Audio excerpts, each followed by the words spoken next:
Natalie, one of the things that we talk about a lot, for small companies that are looking to outsource, what criteria do you suggest they prioritize when selecting an outsourcing partner for small molecule projects? That's a good question. Thank you for asking that. A couple of things to really look for, especially for small pharma. Um, One is the capabilities of the manufacturer or the CDMO.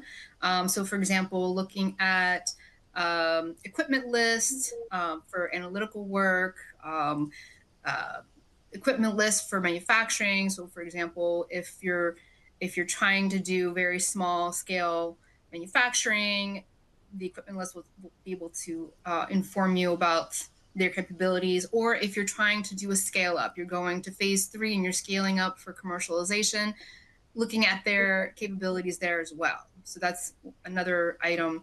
Couple of additional things. One, regulatory inspections. Have they been inspected by regulatory bodies? That is a good way to assess their quality systems, that make sure that they are in place, so that you feel more comfortable bringing your product to that particular company. And I guess just being able to talk with them freely and get references from them. This is something that is a little bit new. Maybe it's a little bit new for some of you, but you can actually request references, which they can then provide to you, and you can have conversations with people who have used them in the past.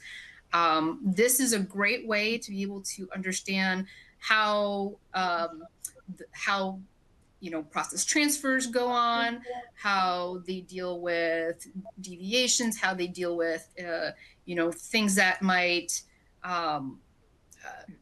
happen during manufacturing. So it's somebody from the outside being able to tell you what their capabilities are, because if you're just talking with them, they do it all, right? So talking with somebody who's actually worked with them is also a very good place to be. Jeff, I'd like to add on to that. We're not able to hear you, Jeff. I'm sorry.